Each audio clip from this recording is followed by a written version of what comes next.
America's Good News broadcast, speaking to Kate Geagan. Hi, Kate. How are you? I'm great, Paul. How are you? Okay, real well. I'm feeling good. I'm starting to eat a little better, and I'm on this kind of a losing weight kind of thing, the landlord and I. And I'm starting to be very conscious of my food intake. And I know you're an award-winning dietitian and speaking out on this. You're even speaking out on being green in this regard.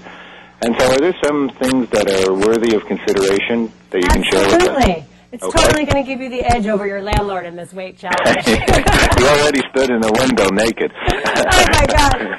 Yeah. You know, most people don't realize that the American diet is the SUV of eating styles. And what you eat is as important as what you drive when it comes to your own contribution to global warming.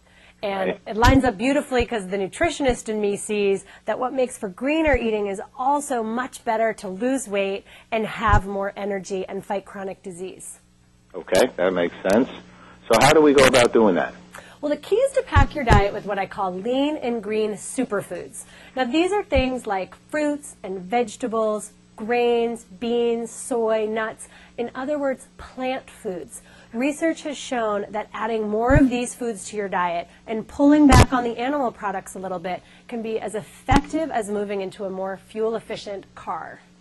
Okay, now you have a new book. It's called Go Green, Get Lean, all right? And so what's in the book? Well, the book is a 6-week roadmap for anyone who's looking to literally start treading more lightly on the planet. It's got 4 weeks of seasonal meals, recipes, menu ideas, snacking tips, and really points you in the direction of where lean and green overlap, as well as some of the places where they might not overlap. Okay, I see something here. There's a culinary battle. All right. Yes. It's a friendly battle here between finest eco chefs. But our whole building is green, actually. We even have green spaces. We have green cupcake makers here in downtown Brooklyn. So our whole building, everybody in here is sustainable. I have a green television studio, recycled, everything. So let's talk about this eco chef sponsored by the Battle of the Chefs, Eco Cuisine. Well, and on Earth Day, I'm going to be partnering with Soy Joy to be one of their judges for the first ever Battle of the Chefs Eco Cuisine Challenge. And it's really a great chance for LA-based chefs. We've got 3 of the top chefs who are going to be featuring sustainable, eco-friendly cuisine. I'm going to be a judge. Julianne Moore is one of the judges. The MC is Dave Lieberman of Food Network fame. So it's going to be a really fun time. That is on Earth Day, and people can get more information on soyjoy.com. Okay, so they're going to video this wonderful thing, the Battle of the Beans. No. Yeah, absolutely. There's going to be some great video, Battle of the Chefs, as well as all the judges tasting all this yummy stuff. I feel so fortunate. Let's talk about Soy Joy and that it's because I'm lactate intolerant and I eat Soy Joy and in essence, how do they make soy? I mean, I've been in soy farms, and then how do they go about that? That's a great question. One of the keys that I love about Soy Joy is it's USA-grown, non-genetically modified soy. I think today in this global world of ingredient scares and food scares, having things grown close to home is always really nice. So that is one thing. And Soy Joy kind of exemplifies some of the things we want to be looking in when we are choosing our snack foods and our clean, portable packaged foods. Because let's face it, eating on the run is a reality for a lot of people. So what we want to look for when we're choosing portable foods on the run, clean ingredient lists. It should not read like a high school science exam. You want to be able to identify what's in there. And ideally, it should pack some of these lean and green superfoods, like whole soy, real fruit, nuts, things like seeds, whole grains. These are hallmarks of leaner, greener eating. So absolutely you want to look for that on any ingredient list when you're choosing packaged foods. Do you have a good concept for breakfast? What would be a good breakfast? Oh, zero in right over here. This is my husband's all-time favorite, his garlic tofu Southwest Scramble.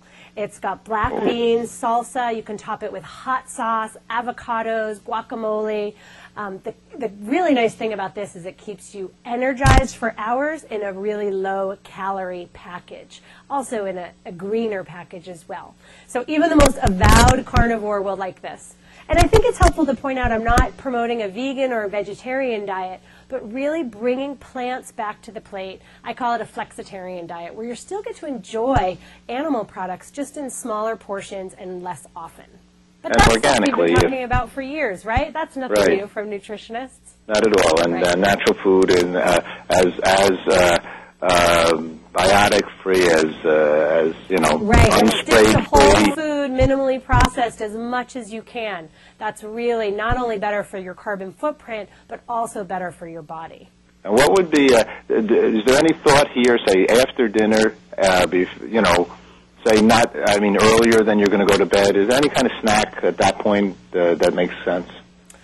You know, snacking after dinner, the challenge is often what people are snacking on. So as long as you're choosing, I eat dark chocolate, good quality dark chocolate several times a week, and I like to snack on that, just about 1 ounce, no more than that. I understand a nutritionist writing a chocolate prescription could be a slippery slope, but about 1 ounce of dark chocolate in the evening, a couple times a week, can be a really nice indulgence, or like I said, a handful of nuts, some yogurt, you know, fruit dipped in that melted chocolate. You got to find what works for you. If you're a crunchy, salty person, then like I said, nuts or whole grain crackers with some hummus, that can also fit the bill. So you can go ahead. I was just going to say you can actually go to soyjoy.com for tons of eco-friendly recipes. And as I said, my own book, I've got 4 weeks of seasonal eating, snacking laid out so that the reader can really understand how to bring this to life and how easy and tasty it can be. I was going to say, two quick ones.